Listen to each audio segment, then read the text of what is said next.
नमस्कार दर्शक बंधु ओडिशार प्रथम दृश्य एवं श्राव्य साहित्य पत्रिका प्रजन्म को स्वागत करुछि मु संयुक्ता।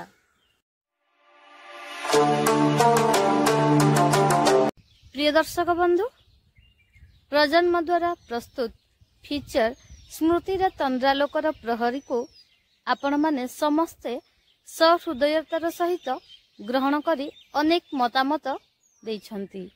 सेथिपई प्रजन्म परिवार तरफ आपण मानकु अशेष अशेष धन्यवाद। तेबे आसंतु एबे देखिनबा द्वितीय वर्षर प्रथम संख्यार तृतीय भागटी को स्मृति रे तंद्रालोकर प्रहरी। प्रस्तुति डॉक्टर देवानंद दास।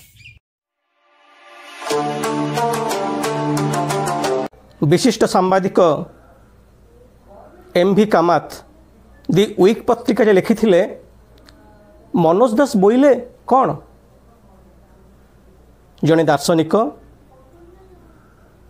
जड़े गल्प लेखक ना अन्यर मन को पढ़ी रूप दे पारुथबा जड़े कुशली ना जड़े समाजसेवी।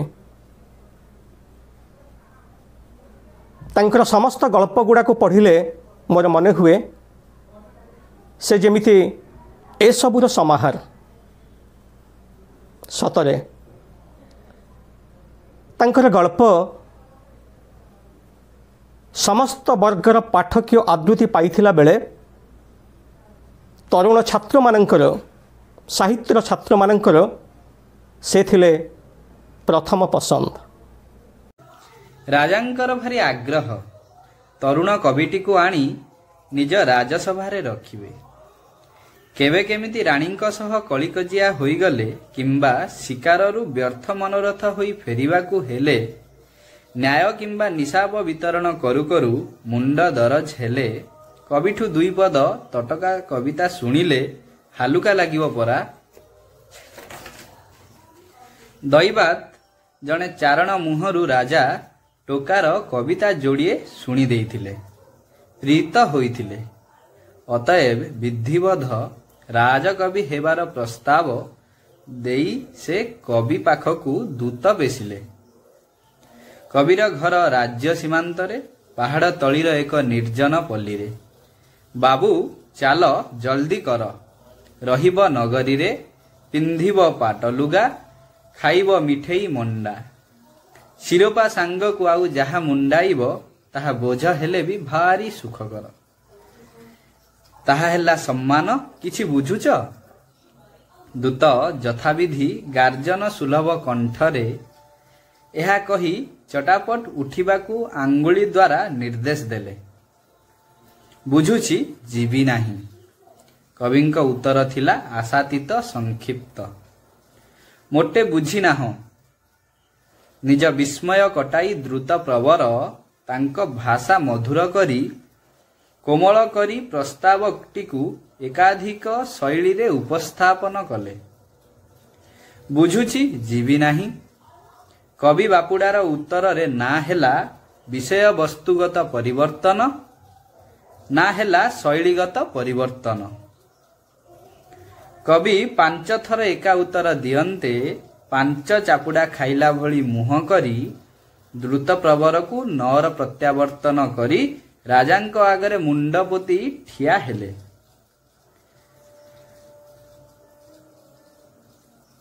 से केते केते कूटनैतिक प्रस्ताव नेई राज्य राज्यांतर जाइछंती। एमिति कांदुरा मुह नेई केबे से फेरी नथिले। अस्त्रागार रे एपरिकी राजसभारे धारुआ तरबारीर अभाव नथिले भी ए सुधार राजाटी मुंड काट नाक काट कान काट भली अनुष्ठानर धार धारू नथिले। से रसिक नहेले भी थिले रसाळ। कविर ए अस्वाभाविक जिद रहस्य भेद करिबा निमंते यथाविधि ग्रस्त खच्च देई से जणे प्रवीण अमात्य को प्रेरण कले।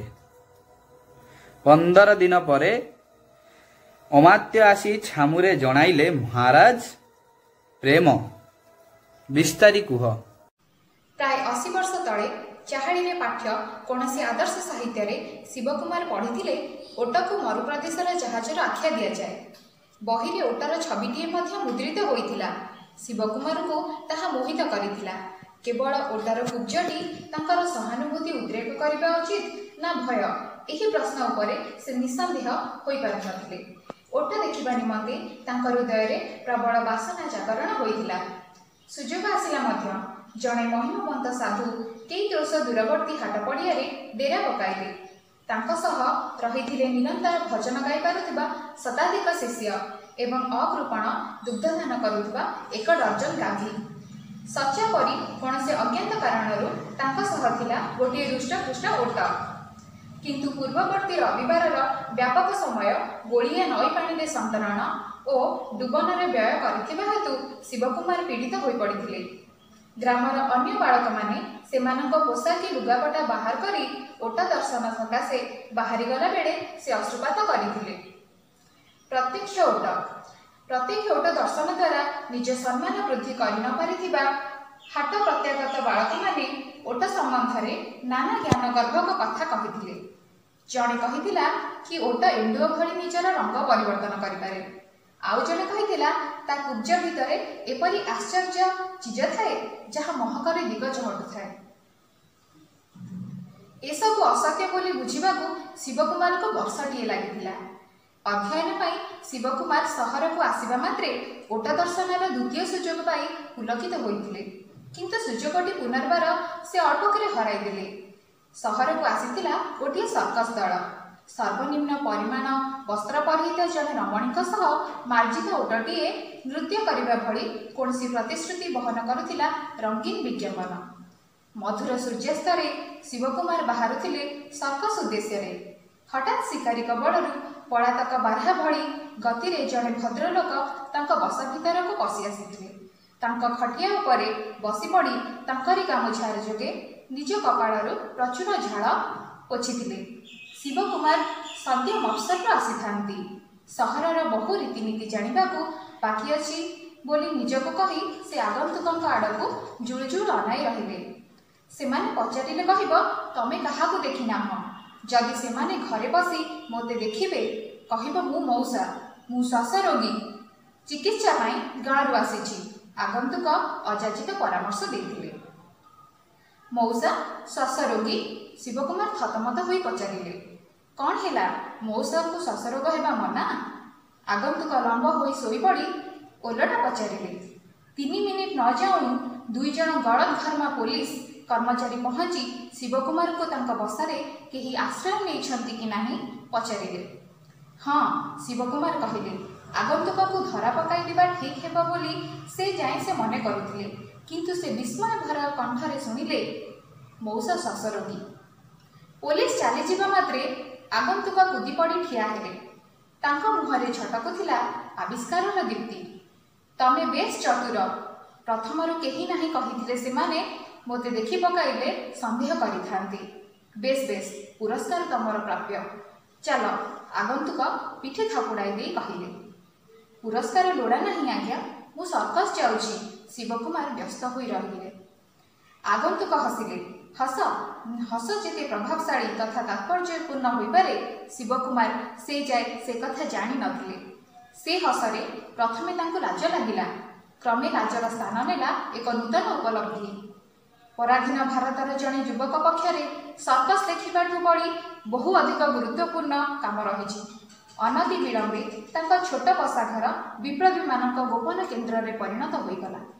ଶିବକୁମାରଙ୍କ ହୃଦୟରେ ଆସିଲା ସାର୍ଥକତା ବୋଧ। ଯଥା ସମୟରେ ପୋଲିସ ତାଙ୍କ ଘର ଅବରୋଧ କଲା ଓ ତାଙ୍କୁ ସାମୟିକ ଭାବରେ ବନ୍ଦୀ କଲା। କିନ୍ତୁ ବିପ୍ଳବୀମାନଙ୍କ କର୍ମ ପଦ୍ଧତି ଥିଲା ଚାତୁର୍ଯ୍ୟପୂର୍ଣ୍ଣ। ସେମାନଙ୍କ ବିରୁଦ୍ଧରେ କୌଣସି ଅଭିଯୋଗ ପ୍ରମାଣିତ ହୋଇପାରିଲା ନାହିଁ। ମୁକ୍ତି ପାଇ ଶିବକୁମାର ଦ୍ୱିଗୁଣ ଉତ୍ସାହରେ କାମରେ ଲାଗିଲେ। ମୋର ଜ୍ଞାନ ଉନ୍ମେଷର ଆଦ୍ୟରେ ମୁଁ ନିଜକୁ ଅନ୍ୟତମ ରାଜପୁତ୍ର ବୋଲି ଭାବୁଥିଲି। ପରେ ବୁଝିଲି ଯେ ମୁଁ ମାଙ୍କଡ଼ଟାଏ ମାତ୍ର। ତରୁଣ ରାଜା ମୋତେ କେବେ କିପରି କେଉଁଠୁ ସଂଗ୍ରହ କଲେ ସେ ବିଷୟରେ ମୋର ଧାରଣା ନାହିଁ। ତେବେ ସେ ଅନେକ ସମୟରେ ମୋତେ ଗେଲ କରି ପାଖରେ ହଂସୁଲି ସେଜରେ ଶୁଆଉଥିବା ହେତୁ ଏବଂ ମଣୋହି ବେଳେ ମୋତେ ପାଖରେ ବସାଇ ଖୁଆଇ ଦେଉଥିବା ହେତୁ ମୋର ଅତୁଳନୀୟ ମର୍ଯ୍ୟାଦା ସମ୍ପର୍କରେ ସର୍ବଦା ସଜାଗ ରହୁଥିଲି। ଥରେ ଥରେ ରାଜାଙ୍କ ସହ ନଗରୀ ଉପାନ୍ତରେ ବିହାର କାଳରେ ବନାନୀ ଗହନରୁ ମୋର ସ୍ୱଜାତୀୟମାନେ ବିପୁଳ କୌତୂହଳ ଓ ବିସ୍ମୟ ସହକାରେ ମୋତେ ଲକ୍ଷ୍ୟ କରୁଥିବାର ମୁଁ ବୁଝିପାରିଥିଲି। ସବୁଜ ଅରଣ୍ୟ କେବେ କେବେ ମୋ ଭିତରେ କୌଣସି ବିସ୍ମୃତ ଅତୀତକୁ ଅର୍ଦ୍ଧ ଜାଗରୁକ କରିଥିଲା, କିନ୍ତୁ ମୁଁ ସେସବୁ ଉପରେ ମନ ଧ୍ୟାନ ଦେଉନଥିଲି। ଥରେ ଦୁଇଥର ଅପେକ୍ଷାକୃତ ସାହସିନୀ ଦୁଇ ଜଣ ତରୁଣୀ ମାଙ୍କଡ ଅତି ସତର୍କ ଭାବରେ ପଛେ ପଛେ ମୋ ପାଖକୁ ଲାଗି ଆସି ଇଙ୍ଗିତରେ ଶୁଭେଚ୍ଛା ନିବେଦନ କରିବାକୁ ଚେଷ୍ଟା କଲେ। ମୁଁ ତାଚ୍ଛଲ୍ୟ ଭରେ ସେମାନଙ୍କୁ ଏଡ଼ାଇ ଯାଇଥିଲି। ଉଜ୍ଜଳ ସାଜ ପୋଷାକ ଓ ସୁତୀକ୍ଷ୍ଣ ତରବାରୀ ସହ ସର୍ବଦା ରାଜାଙ୍କର ଅନୁଗମନ କରୁଥିବା ହେତୁ ମୁଁ ତାଙ୍କର ଅନ୍ୟତମ ଦେହରକ୍ଷୀ ରୂପେ ଗଣ୍ୟ ହେଉଥିଲି। ବାସ୍ତବରେ କିନ୍ତୁ ମୋ ସ୍ଥାନ ଥିଲା ଅଧିକ ସମ୍ଭ୍ରାନ୍ତ। ଯେଉଁଦିନ ତରୁଣ ରାଜା ବିବାହ ହେବାକୁ ଗଲେ ସେଦିନ ଅନ୍ୟ ଦେହରକ୍ଷୀମାନେ ଅଶ୍ୱାରୋହଣ କରି ରାଜାଙ୍କୁ ବେଷ୍ଟନ କରି ଯାଇଥିଲେ। ମୋତେ କିନ୍ତୁ ରାଜା କୋଳରେ ବସାଇ ନେଇ ଯାଇଥିଲେ। ମୋର ଉପସ୍ଥିତି ତାଙ୍କ ଶ୍ୱଶୁରାଳୟରେ କେତେ ବିପୁଳ ଉଲ୍ଲାସ ଓ ଆମୋଦ ସୃଷ୍ଟି କରିନଥିଲା। ତେବେ ଯେଉଁ ସୁନ୍ଦରୀ ରାଜକନ୍ୟା ରାଣୀ ହୋଇ ଆସିଲେ ସିଏ ମୋତେ ବିଶେଷ ପସନ୍ଦ କଲେ ନାହିଁ। ତାଙ୍କରି ଅବ୍ୟକ୍ତ ପ୍ରତିବାଦରେ ବୋଧହୁଏ ରାଜାଙ୍କର ଶୟନ କକ୍ଷରେ ରାତିରେ ମୋର ପ୍ରବେଶ ନିଷେଧ ହେଲା। ବିବାହର ଅଳ୍ପ ଦିନ ପରେ ବସନ୍ତ ଋତୁର ଏକ ପୂର୍ଣ୍ଣିମା ରଜନୀରେ ରାଜଦମ୍ପତି ଜ୍ୟୋତ୍ସ୍ନା ବିହାର ନିମନ୍ତେ ଉଦ୍ୟାନରେ ପ୍ରବେଶ କଲେ। ତୋରଣ ଏପଟେ ରାଜାଙ୍କ ଦେହରକ୍ଷୀ ଓ ରାଣୀଙ୍କ ଦାସୀମାନେ ଅଟକି ଗଲେ।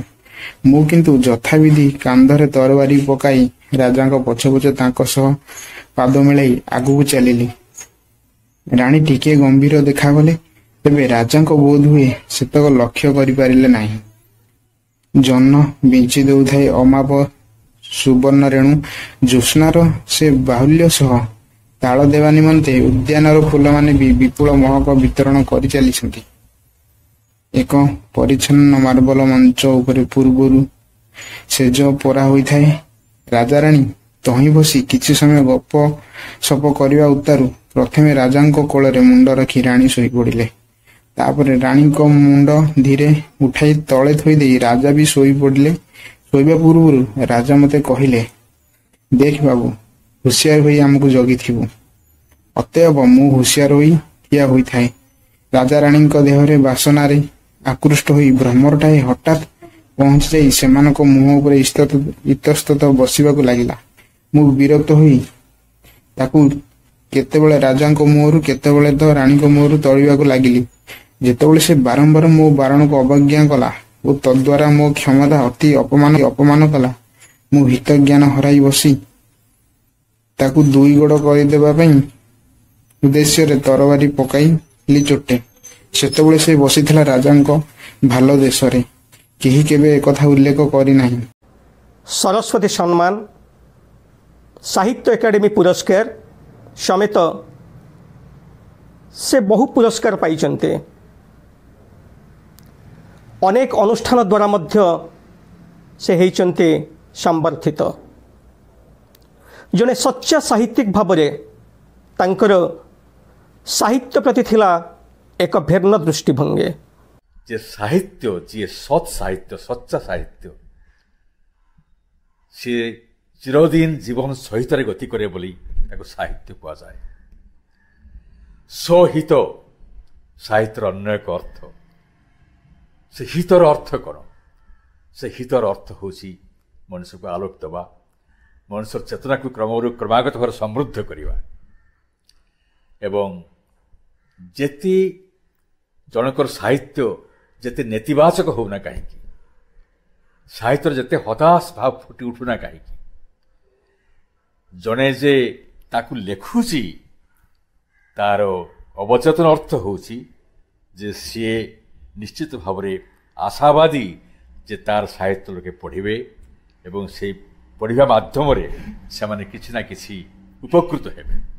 ଯଦି ଏତିକି ଆଶା ସାହିତ୍ୟିକ ନଥାନ୍ତା से जिते भी जहाँ कहली जिते बेसी नेतिवाचक जिते बेसी हताशवादी साहित्य होना कहीं तेरे से लिखिबार क्षमता रखिपारत ना अर्थात साहित्य एवं आशावाद ये उभय परस्पर अंगांगी भाव जड़ित एवं आशार भित्ति है विश्वास मुझे किसी आशा करि पारे जहाँ पर मोर विश्वास था एवं आज जदि साहित्यर एक विराट भूमिका थाए पृथ्वी रे मु कहू ना जे कृत्रिम भाव से आशा और विश्वास को उठाई आणिकी निजर लेखालेखि भितर गल्प उपन्यास कविता भितर प्रविष्ट करेब किंतु से निजे जदि आस्था और विश्वास जा उत्स से उत्स सहित निजकू संयुक्त रखिबार चेष्टा करि पारे तेबे से निश्चित भाव में तार निज सृजित साहित्य भितर को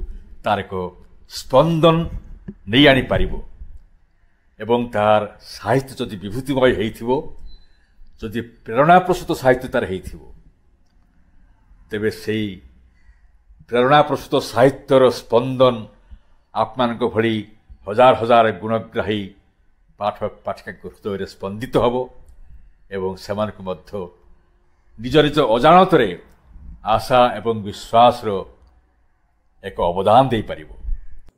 नमस्कार। झड़ बेले प्रजापति माने कौन करते एक आपण जानते मु भी जानी ना जानी जो प्रज्ञा पुरुष मनोज दास से एबे आम गहन ना समुदाय जीवन काल भितर 28 थर तांकु सुनिबार सौभाग्य लाभ करिछि। प्रथम थर 1989 मसीहा जेतेबेले मु तांकु प्रथम थर पई भेटिली सेतेबेले मु रेभेन्सा महाविद्यालयर ओडिया विभागर शेष वर्षर छात्र। प्राध्यापिका डॉक्टर लावण्य नायक को सौजन्यरू कटक शहीद भवन ठारे तांकु देखिबार सुजोग मिलिला। समय अवधि थिला 1 घंटा। समुदाय सभागृह भितरे ओडिशार ज्ञानी गुणी कवि प्राबंधिक गाल्पिक समस्ते उपस्थित थिले। मनोज दास जेतबेले मंच को आसिले प्राय समस्ते पुड़ी तांकु प्रणाम जणैले। कर ताली रे सभागृह प्रकंपित हला। मु सेतबेलकु तांकर 4टी गल्प पढ़ी थाए। केवल मो पई जणे खूब बेसी रे मने रखिला भली गाल्पिक चरित्र से थिले ताठार अधिका किछि नही। किंतु से दिन समुदाय 1 घंटार वक्तव्य सुनि सारिबा परे मोर मानसिकतारे केवल 1 मात्र चरित्र आवरी रहिला अनेक दिन पर्यंत से मनोज दास।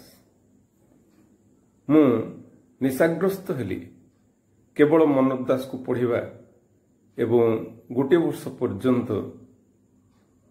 जेते संभव तांकर लेखा पढ़िबा भितरे मु बुझिली जे ई गाल्पिक प्राबंधिक कवि ई साधारण नुहंती असाधारण। द्वितीय थर जेतबेले तांकु भेटिली सेतबेले जहा जहा सुनिथिली जेमिति सुनिथिली ताठू आहुरी संपूर्ण रूप से नियारा लागिले। तेणु क्रमश आकर्षण बढ़ी चलिला। जेते जेते थर से ओडिशा आसंती जदि सुजोग थाए तांकु सुनिबार दुर्बार आकर्षण को मु रोकी पारे नाही।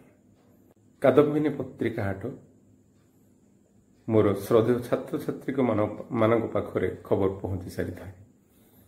सेमाने गोटे प्रकार दाबी जनइले सार आमे जीवा। ता पूर्वरु मनोज दास को गोटे गल्प पढ़िबार सुजोग सेमान पाइथिले युक्त 2 श्रेणी रे।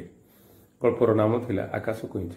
सौभाग्यवशत मु से गल्पटी तांकु पढ़ी थाए एवं आवश्यकता दृष्टि आउ 2-3टी गल्पर उदाहरण मध्य तांको सौभाग्यरु से माने सुनि थांती। तेबे तांकर दाबी यथार्थ मन करी मु एवं मोर अनुज प्रतिम प्रजन्मर सुयोग्य संपादक डॉक्टर देवानंद दास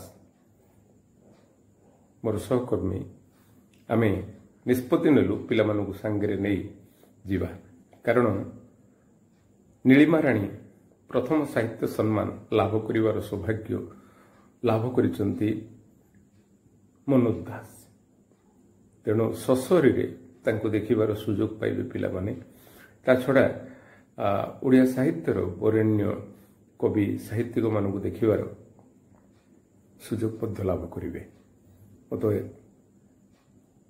तालचेर फास्ट पैसेंजर रे आमे समस्ते जाई पहुंची गलु किड कैंपस रे किड कैंपस रूपहिक देखि पिला माने आपातत आखि खुशी पकईथिले केही केही तांको भितरु प्रथम थर पे भुवनेश्वर भी देखुथिले आउ जेतेबेले सभागृह भितर प्रवेश कले सेतेबेले मंचरे उपवेशन करिथिबा वरेण्य साधक मनोज दास को देखि सारिबा परे से माने समस्त भाव प्रवण होगा आरंभ कले परस्पर को चाहिए एवं निजर भाव विनिमय कले जेतेबेले मनोज दास ठिया हेले तांकर वक्तव्य उपस्थापन कले एमाने समस्त मंत्रमुग्ध अवस्था आपातत थिले आउ जेतेबेले सभा सरीगला सेतेबेले गोटे मात्र आकर्षण दुर्बार आकर्षण सब पिला मानक पई मनोज दास को सहित फोटो उठेबे वास्तविक गोटे प्रकार प्रतियोगिता चलला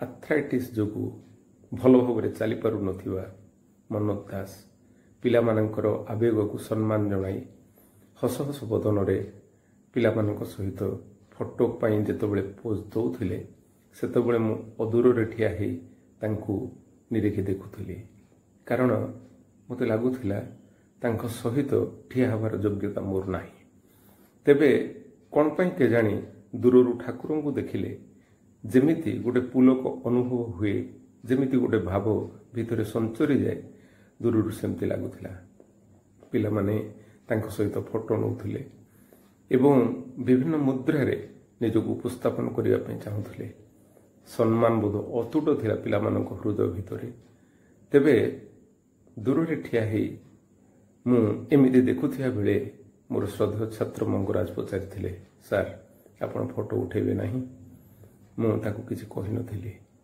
एथि पई कहि नथिली जे मु अंतत कोटिए थर अयोग्य तांको सहित ठिया होई फोटो उठेबा पई तेणु दूररु ठाकुर को देखि प्रणाम जणाई फेरिला भली मंदिर सामनारू मु सेदिन तांकोठु यथेष्ट दूरतारे रही फेरी आसबाक उचित मन करी आज से नहांती किंतु से अच्छंतीर अनुभव हृदय भितर एबे भी जीवित अच्छी से रहिबे सबुबेल पई एवं तांकर साहित्य तांकर जिज्ञासा बोध तांकर आध्यात्मिक सचेतनता मनुष्य जाति को एक उन्नत सोपान को उत्तीर्ण करिवो ए विश्वास मो भितर अतुट अच्छी मनोज दास केवल किंबदंती नुहंती मनोज दास एक उच्चाट सिहरण जहाँ को अनुभव करी हुए एवं हृदय दे भल पाई हुए। नमस्कार। से ना थिले चलचित्र र संलाप लेखक ना थिले चित्रनाट्य लेखक किंतु तांकर एकाधिक गल्प चलचित्र रे रूपांतरित से नाट्यकार नुहंती किंतु तांकर अनेक कहानी नाट्य मंच रे प्रदर्शित तथा नाट्य रूप नहीं बेतार केन्द्र प्रसारित। तो बापू कहबो बही किनी देले स्कूल का आसीबो नल नाही बस्ता नै घर जा पैसा नहीं कानी की झियो पई जामा किनिबार थिला अबे तो झियो जामा नथिले मोर कोन गला सेटू so-called knowledge pandit innocence jumps over knowledge goes inside and talks to the almighty patita bhavan as interpreted in my film पापी तुम पाखे एते कदली अच्छा से कदलु मु तीटा नउची एडे साहस तोर तीन दी पर ठाकुर घर चोरी करछु धरो रे धरो ए रो सेडे रो गुजी ए रो जा रो सेडे she is cornered and pushed inside a pond where she is neck deep in the water and she just shivers. Her father comes, goes inside the pond, rescues her Then they find there are only 2 plantains. The 2 plantains are given to the Pandit. At that point of time, the Pandit realizes his mistake. Oh, what a great mistake I have.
रूप एक परिचय किंतु अनेक से सुसाहित्यिक से समाज समीक्षक से वक्ता से दार्शनिक से शिक्षाविद सर्वोपरि जड़े सरल मनीष मनीष परी मनीष तांकु आज हराई केवल साहित्य जगत नुहे सारा विश्व आज मर्माहत। कांदे जन्मभूमि संखारीर माटी ओडिशारे खेले शोक सोई जाइछंती प्रज्ञा पुरुष साहित्य दिग्दर्शक साहित्याकाशर उज्ज्वल ज्योतिष्क आजि सते कक्षच्युत चिरनिद्रारे महाजात्रारे साहित्यर महासंथ कथा साहित्यर शिखर पुरुष अद्वितीय कथाकार अरविंदंकर दर्शन तत्वर विद्वान भाष्यकार थिले से गाल्पिक कवि प्राबंधिक दिव्य चेतना प्रवर्ता पुरातन कथा परंपरार नवीनतम उद्गाता कथा साहित्य रे मनोजीव शैली भावपूर्ण आवेदन कविता सृजने अन्वेषा भाव छंद विलास अनन्य आम संस्कृतिर जीवनचर्यार विश्वस्त रूपकार अर्धशताब्दी ऊर्ध्वकाल धरी लेखनी थिला दुर्बार अप्रतिद्वंदी यशस्वी लेखक विश्वस्तर रे स्वीकृत ओडिया साहित्य ओडिया भाषा को विश्व कले परिचित गोधूलीर बाघ आकाश इशारा तंद्रालोकर प्रहरी ଧୂମାଭ ଦିଗନ୍ତ ଅରଣ୍ୟ ଉଲ୍ଲାସ ସୃଷ୍ଟି ଦିଗନ୍ତ ବିସ୍ତାରୀ। ଦ୍ୱିତୀୟ ଶ୍ରେଣୀରେ ପଢୁଥିବା ବେଳେ ମାତା କାଦମ୍ବିନୀ ଦେବୀ ହାତେ ବଢ଼ାଇଲେ ପୁରାଣ ଓ କାବ୍ୟ ସାରସ୍ୱତ ସୃଷ୍ଟି ଛବି। ନବମ ଶ୍ରେଣୀରେ କବିତା ପୁସ୍ତକ ଶତାବ୍ଦୀର ଆର୍ତ୍ତନାଦ। ଦଶମ ଶ୍ରେଣୀରେ ପ୍ରକାଶ ପାଇଲା ଦ୍ୱିତୀୟ କବିତା ଗ୍ରନ୍ଥ। ମଲ୍ଲିକାଶପୁରେ ଫକୀର ମୋହନଙ୍କର ପୂତ ବାସସ୍ଥଳ। ରହଣୀ କାଳରେ ପାଲଟିଲା ତାଙ୍କ ସାହିତ୍ୟ ଏନ୍ତୁଡ଼ିଶାଳ। ଦୁଃଖୀ ମଣିଷର ଦାରିଦ୍ର୍ୟ ମୋଚନ ପାଇଁ ଖୋଜୁଥିଲେ ପଥ। ମାର୍କ୍ସ ଲେନିନ୍ଙ୍କ ଚିନ୍ତାଧାରାରେ ହୋଇଲେ ଅନୁପ୍ରାଣିତ। ଛାତ୍ର ସଂଘର ଅଧିବେଶନରେ ଗାଇଲେ ଗଣସଙ୍ଗୀତ। ସୂର୍ଯ୍ୟ ଉଠେ ଦୂରେ ଆମେ ମୁକ୍ତିକାମୀ ବିପ୍ଳବର ଗୁରୁ ମନ୍ତ୍ର। ଇଣ୍ଡୋନେସିଆରେ ଛାତ୍ର ସମ୍ମିଳନୀ ସିଏ ଓଜସ୍ୱିନୀ ବକ୍ତା। ବୈଦେଶିକ ନୀତି ବିଶ୍ଳେଷଣ କରି ମୁଗ୍ଧ କଲେ ସର୍ବଶ୍ରୋତା। କୁଜଙ୍ଗର ରାଜ ଜେମାସେ ପ୍ରତିଜ୍ଞା ଅଧ୍ୟାପିକା ଅର୍ଦ୍ଧାଙ୍ଗିନୀ। ଶ୍ୱଶୁରାଳୟରେ ଦର୍ଶନ ପୁସ୍ତକ ହୃଦୟ ନବୀନ ଧ୍ୱନି। ଜୀବନର ମୋଡ଼ ବଦଳାଇ ଦେଲା ଶ୍ରୀ ଅରବିନ୍ଦ ଦର୍ଶନ। ସାମ୍ୟବାଦ ଛାଡ଼ି ଆଧ୍ୟାତ୍ମିକତାରେ କହିଲେ ଲମ୍ପ ପ୍ରଦାନ। ଅରବିନ୍ଦଙ୍କର ଆଶ୍ରମରେ ଜଳେ ଜ୍ଞାନର ଦୀପ ଶିଖା। ସେ ଆଉ ତାଙ୍କ ସହଧର୍ମିଣୀ ଅଧ୍ୟାପକ ଅଧ୍ୟାପିକା। ସମୁଦ୍ରର କ୍ଷୁଧା ପରିଥିଲା ତାଙ୍କ ସାରସ୍ୱତ ସୃଷ୍ଟି କ୍ଷୁଧା। ଶେଷ ନିଶ୍ୱାସ ଯାଏ ଝରୁଥିଲା ସୃଜନର ପାଇଁ ଶ୍ରଦ୍ଧା। ବକ୍ତୃତା ତ ଥିଲା ଶାନ୍ତ ଓ ମଧୁର ଉଦାର ଉଦ୍ଗୀରଣ। ମଣିଷପଣରେ ଆଉ ଲେଖିବାରେ ବିଶ୍ଳେଷଣରେ ଅନନ୍ୟ। ଶୋଇ ଯାଇଛନ୍ତି ଭୂମିବର ପୁତ୍ର ତାଙ୍କୁ ତ ଉଠାଅ ନାହିଁ। କଥା ଦେଇଛନ୍ତି ଆସିବେ ସେ ଫେରି ରହିଥାଅ ବାଟ ଚାହିଁ। ବାରିପାଦ ଚିହ୍ନ ପୁଣି ସେ ଆସିବେ ଏଇ ଶୁଭ୍ରବାଦୀ ଚର। ପ୍ରଦୀପକୁ ଜାଳି ଆଲୋକିତ କରି ତିମିରର ଏ ଶିବିର। ଧନ୍ୟବାଦ। हे प्रज्ञा पुरुष, हे महानुभव, आपण जोठी थांतु शांति रे थांतु। सारा विश्व पई तंद्रा लोकर प्रहरी साजे आपण अमृत फल बांटु थांतु।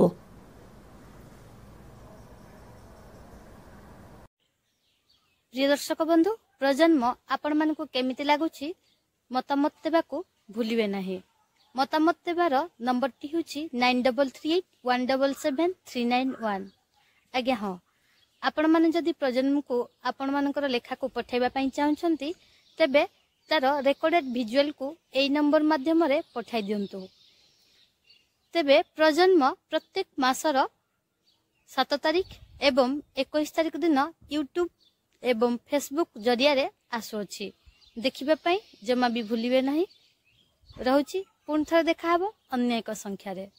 नमस्कार।